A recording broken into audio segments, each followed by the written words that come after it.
Hello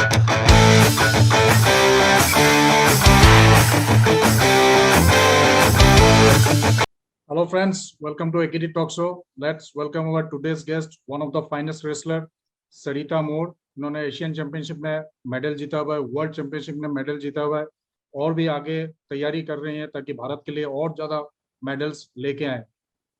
welcome to the show. नमस्कार सभी को, मेरा नमस्कार। मैं सरिता मोर। अभी आप कहाँ से बोल रही हैं मैम? क्या सर?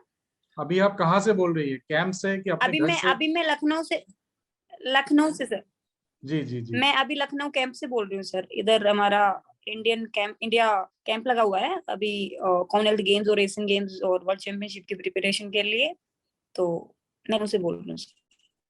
तो आपका जो ये रेसलिंग करियर है, थोड़ा सा हम जानना चाहेंगे कि कहाँ से स्टार्ट हुआ और किसने आपको मोटिवेट किया? जी सर, मेरे परिवार में मेरे पापा स्टार्टिंग से ही शौक रखते हैं हर गेम का। तो वो भी स्टार्टिंग में जैसे गांव में करते हैं कुश्ती, तो वो भी करते थे। तो फिर वो सोचते थे पापा कि मेरे बच्चे भी कोई कोई गेम करे। तो फिर मेरा जैसे गांव में बच्चे खेलते तो हर चीज में इंटरेस्ट था, स्कूल में भी और गांव में जैसे खेलते थे, तो मैं जैसे आगे रहती थी हर चीज में। तो मुझे लगता था कि हाँ भाई, मैं हर चीज में आगे रहती हूँ। तो घर वालों ने डिसाइड किया कि इसको हम क्यों ना स्पोर्ट्स स्कूल में डाल देते हैं। तो निडानी जींद के पास स्पोर्ट्स एकेडमी थी। वहां पे पढ़ाई भी साथ साथ थी और गेम भी साथ साथ था। तो घर वालों ने फिर मुझे वहां पे एडमिशन करवा दिया और वहां पे ज्यादातर गेम का ही था। तो सभी बच्चों को मैं देखती थी और आगे निकल थोड़ा सा मुझे भी ये होता था कि मैं भी क्यों ना आगे निकलूं इनसे।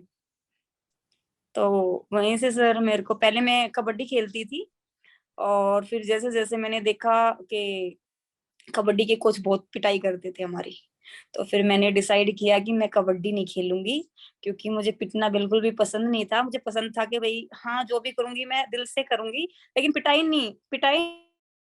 और वो कोच कितना भी अच्छा कर लो, वो पिटाई करते ही थे। तो फिर मैंने कुश्ती स्टार्ट कर दी और 3-4 साल बाद मेरा सब जूनियर जो सबसे 15 साल वाले बच्चों में मेडल आया। तो मुझे ये लगा कि हाँ, मेडल आया है, अब प्लेन में भी बैठना है। तो उसके बाद 15-20 दिन के बाद एशिया चैंपियनशिप थी। तो फिर घर वाले बताते थे कि अब जहाज में बैठेंगे, फ्री में जहाज में जाएगी। तो वहीं से सर थोड़ा सा ये होगा कि हाँ, और भी कुछ करना है। ऐसा कोई मुश्किल समय आप उनको मेमोरीज को थोड़ा सा? बिल्कुल।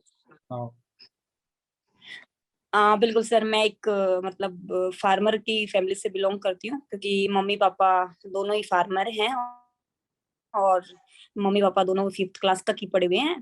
तो सबसे बड़ी बात थी एक कि मैं गांव से हूँ और घर में कोई भी जॉब नहीं थी, और दूसरा बच्चे का हॉस्टल में खर्च बहुत ही बड़ी बात हो जाती है। और वो भी उस टाइम पे, आज से करीबन 15 साल पहले, 7-8 हजार रुपए एक महीने पर महीने मंथ का खर्च देना तो बहुत ही मुश्किल था। तो कभी कभी तो ऐसा हो जाता था कि साल की स्टेक्स ही जाती थी। तो बहुत ही मुश्किल फेस देखा है सर मैंने। और फिर कुछ टाइम बाद जैसे मैंने गेम स्टार्ट किया था, तो 1 साल के बाद मुझे इंजरी हो गई थी और उसकी वजह से मैं 2-3 साल पीछे चली गई थी और सर्जरी करवानी पड़ गई थी। और उस टाइम पे ऐसी सिचुएशन थी कि घर वालों के पास फाइनेंशियली इतना नहीं था। तो एक स्टेज ऐसी भी आ गई थी, जो एक स्टेज ऐसी आई थी कि जहाँ पे घर वाले भी सोच रहे थे कि अब ये गेम ना करे तो ही ठीक है, इतना पैसा कहाँ से लगाएंगे सर्जरी में। मैंने सर्जरी बॉम्बे में करवाई थी। तो उस टाइम पे 2011 में 1.5-2 लाख रुपए बहुत लगते थे कि हम तो फीस ही नहीं दे पा रहे, 1.5-2 लाख रुपए कहाँ से देंगे कर। तो फिर मैंने बोला कि नहीं, मेरे को गेम करना है, बस तुम सपोर्ट करो, मैं सब पूरे पूरे हो जाएंगे। क्योंकि सर उस टाइम पे हरियाणा काफी अच्छी स्कॉलरशिप दे रहा था हमें, नेशनल के मेडल पे भी और हर मेडल पे भी। मैंने ऐसे बोला कि आप मेरा करवाओ सर्जरी, मैं सब पूरे कर दूंगी। तो सर घर वालों ने जैसे तैसे करके सर किसान तो एक अपनी खेती पे ही डिपेंड होता है। तो उस टाइम पे गेहूं का सीजन था, तो घर वाले बोले ठीक है, जितनी भी वहां से पैसे आएंगे हम लगा देंगे। तो जैसे ही सर उन्होंने सभी लगाए, तो मैं भी वहां से ये था कि मुझे करना है, क्योंकि घर वालों ने इतना, वो बेचारे मेरे ऊपर इतना लगा रहे हैं, अपनी पूरी साल की कमाई मेरे ऊपर लगा रहे हैं, तो क्यों ना मैं करूंगी। बहुत रोती थी सर, बहुत रोती थी, ये सोचती थी पता नहीं आगे क्या होगा क्या होगा। बच्ची थी उस टाइम पे, 14-15 साल की थी, लेकिन सोचती बहुत थी। और भाई बहन में सबसे बड़ी थी, तो काफी ऐसा समय देखा है सर मैंने। तो किस चीज की सर्जरी हुई थी अब? मेरी सर शोल्डर की हुई थी, शोल्डर डिसलोकेट हो जाता था, निकल जाता था शोल्डर। ओके। जी सर। बहुत ही टफ जर्नी है आपके तो, मतलब रियली, मतलब हैट्स अप टू यू, आप इस लेवल पे लेके आए हैं अपने आप को। और आपका डेली रूटीन क्या रहता है? मतलब एक रेसलर की जिंदगी में जैसे ऑफ टाइम होता है, जैसे कभी ट्रेनिंग ना हो, मतलब चैंपियनशिप नहीं है, आप एक नॉर्मल जिंदगी जी रहे हैं, तो आपका क्या जी रूटीन सर। रहता है? अगर जैसे ऐसे होता है सर कि भाई अभी आज प्रैक्टिस नहीं है, और उस रूटीन में भी यही सोचती हूँ मैं तो सर, सुबह उठ के थोड़ा वॉकिंग कर लूँ, या फिर कभी कभी ऐसा होता कि मैं भी सोचती हूँ कि थोड़ा सा आज लेट उठूंगी। हर रोज तो सुबह इतना जल्दी उठना होता है, और थोड़ा सा ये होता, थोड़ा सा ऐसा वैसा खाना खाने का मन करता है कभी कभी। तो मैं तो यही करती हूँ सर, और बहुत सोती हूँ मैं, जब ये होता कि आज ट्रेनिंग नहीं है तो मैं तो सोती बहुत हूँ। तो खाने में क्या पसंद है आपको, क्योंकि रेसलिंग के लिए तो ताकत चाहिए होता है, तो ऐसा क्या खाती है आप? सर मैं तो सिंपल खाना ही पसंद करती हूँ बिल्कुल, जिसमें सिर्फ नमक और हल्दी होती है, वही खाना पसंद करती हूँ। ये मेरा, जब मेरा ऑफ भी होता है तब भी मैं ऐसा ही खाना खाती हूँ। तो आपने जब प्रैक्टिस स्टार्ट किया था तब मिट्टी में किया होगा, उसके बाद फिर जो चैंपियनशिप होते हैं मैट में होते हैं, तो वो कैसे एडजस्ट करते हैं आप? नहीं सर, मैंने जहाँ पे मैंने स्टार्टिंग से स्टार्ट किया वहां पे मतलब वो जो अखाड़ा था मेरा, वो स्टार्टिंग से ही मैट की वहां पे सुविधा अवेलेबल थी। तो स्टार्टिंग से ही मैंने मैट पे की है, वहां पे मिट्टी में नहीं होती थी। तो रेसलिंग में कितना खर्चा आ जाता है, अगर कोई बच्चा स्टार्ट करे इस करियर को, कितना खर्चा आ जाता सर उस टाइम पे मैं आपको बताऊं, जब 2006-07 की बात है, तब एक महीने का खर्चा आता था 7 से 8 हजार रुपए, उसमें हॉस्टल का भी। और सर उस टाइम पे तो फैमिली की तरफ देख करके, जैसे मैं आपको बताऊं, मैंने ऐसा टाइम देखा है कि सिर्फ 250 ml दूध लेती थी एक टाइम, कि नहीं, दुकान का भी हो जाता था, खाने का भी हो जाता था, मतलब बहुत सारी चीजें थी सर। ऐसा सोचती थी कि नहीं, बादाम तो अभी जाके देखे हैं सर, बादाम भी होते हैं। तो जिसकी फैमिली ठीक थी उसके घर वाले हर महीने बादाम भी बेचते थे, लेकिन सर मैंने तो अभी जा करके 14-15 में जा करके बादाम का पता चला कि बादाम भी होते हैं। है? क्योंकि तो एक रेसलर के लिए सर बहुत ही डाइट बहुत ही महत्वपूर्ण होती है, क्योंकि रेसलर सिर्फ दिमागी और शारीरिक रूप से ही नहीं, हर चीज में स्ट्रांग होना होता है उसको। और नेक्स्ट सेशन के लिए प्रिपेयर होने के लिए तो डाइट की बहुत ज्यादा जरूरत है सर। तो अभी तक जितने भी मैचेस आप खेले हैं, बहुत सारे कंट्रीज के साथ आप खेले हैं, तो आपके हिसाब जी से सर। कौन सा कंट्रीज के रेसलर सबसे ज्यादा स्ट्रांग? जापान और चाइना से, जापान की चाइना से भी अच्छी है। तो उनके स्ट्रेंथ ज्यादा बहुत ज्यादा पावरफुल है कि उनका टेक्निक इंपॉर्टेंट रखता है, मतलब क्या चीज में उन लोग ज्यादा स्ट्रांग होते हैं? वो हमारे सर टेक्निकली स्ट्रांग है, वैसे वो हमारे से स्ट्रांग नहीं है।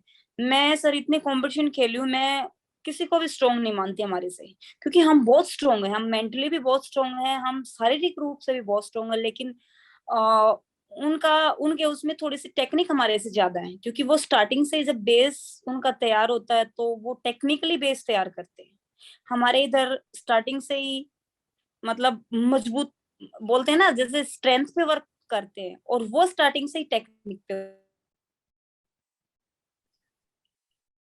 तो जैसे कोई भी मैच होता है किसी भी कंट्रीज के अगेंस्ट में, जापान ही ले लीजिए, तो आप लोग कैसे स्टडी जी करते जी। हैं? उनका पहले वीडियोस वगैरह देख लेते हैं कि उनका क्या टेक्निक है, उनका क्या वीक पॉइंट है, वो कैसे करते हैं आप लोग?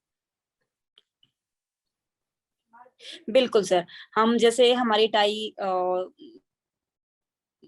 1 या 2 दिन पहले आ जाती है, तो हम यूट्यूब पे उनकी कुश्ती देखते हैं कि भाई इस अपोनेंट के साथ कुश्ती है और इस अपोनेंट के साथ कुश्ती है, तो मुझे कैसे लड़ना है इसके साथ। तो सर पूरा उसके लिए प्रिपरेशन करते हैं। तो आपके कोच एक कौन है? ये हाँ जी, हाँ जी, बिल्कुल। एक ही सर हमारे इसमें, जैसे अगर उनको ये पता होता कि इंडियन के साथ कुश्ती है, तो उनके कोचेस रात को ही पूरी स्टडी कर लेते हैं। वो फाइनल तक देखते हैं कि भाई अब इसके बाद इसके साथ कुश्ती आएगी, इसके बाद इसके साथ कुश्ती आएगी, तो फाइनल तक हमारी सभी की कुश्ती देख लेते हैं कि फाइनल पहले ही डिसाइड कर लेते हैं कि हमारा बच्चा फाइनल में जाएगा, जीता जीता है। तो वो सभी की कुश्तियां देख लेते हैं, इतना अच्छे से एनालाइज करते हैं कॉपी पेन लेकर के कि ये इस बच्चे की ये कमी है, इंडिया के साथ आएगी तो उसकी ये कमी है, हमें वहां पे ये करना है। तो वो मतलब टेक्निकली हमारे से बहुत ज्यादा आगे हैं सर, जो हमारे इंडिया में अभी इम्प्रूव हो रही है। तो आप खाली टाइम में मूवीज वगैरह देखते हैं, गाने वगैरह भी सुनते हो? मुझे सर मूवी का और गाने का बिल्कुल भी शौक नहीं है, मुझे सिर्फ अपना मेहनत का और डाइट और रेस्ट का।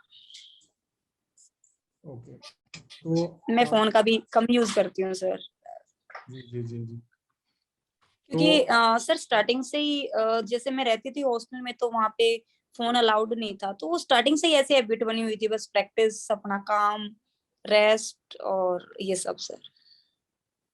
तो आगे फ्यूचर प्लानिंग में जैसे बहुत सारे इवेंट्स आने वाले हैं, Asian championship, Commonwealth Yes, yes. Championship, 2024 में मेरे ख्याल से ओलंपिक भी आने वाला है। तो बिल्कुल सर, पेरिस वाला। उन सब के लिए कैसी तैयारी है? उन सब के सर मेरा तो अभी मेन फोकस है 2024 ओलंपिक से गोल्ड लेके आने का, तो मैं उसी पे फोकस है अभी तो सर सारा। तो आप कौन से वेट कैटेगरी में पार्टिसिपेट करेंगे? 57 सर। 57। चलिए, जी आपसे, सर। हाँ जी, आपसे बात करके मुझे बहुत अच्छा लगा। आपने अपने जर्नीज के बारे में बताएं, इतना पेनफुल जर्नी है, और आगे आने वाले समय में भारत के लिए भी और बहुत सारे मेडल्स आप लेके आएंगे। Wish you all the best. And हम सब दुआ करेंगे कि आप ओलंपिक में गोल्ड ही लेके आए, नॉट सिल्वर, नॉट बिल्कुल ब्रॉन्ज, ओनली गोल्ड। बिल्कुल सर, गोल्ड चाहिए, इसलिए नंबर मैंने वन। यही बोला सर, मेरा सिर्फ उसी पे है कि सिर्फ जी गोल्ड लेके आना है, क्योंकि हमारा देश पर भी रेसलिंग में आ चुका है और ब्रॉन्ज भी आ चुका है, तो मेरा है कि मैं गोल्ड लेके आऊं। बिल्कुल बिल्कुल, जरूर आप लेके जी आएंगे। सर। तो दोस्तों, जी सर। आपने देखा इनके जो जर्नी, कैसे पेनफुल जर्नी है, उन्होंने गिव अप नहीं किया, अपने विल पावर, अपने डेडिकेशन से इस लेवल पे आए, और ये ओलंपिक में भी मेडल्स लेके आएंगे। तो आज का सेशन मैं यहीं खत्म करूंगा, और आगे आने वाले समय में ऐसे ही कंटेंट्स आपके सामने लेके आऊंगा। Till then, stay tune for the upcoming videos. Thank you. Thank thank you you. Sir, thank you so much.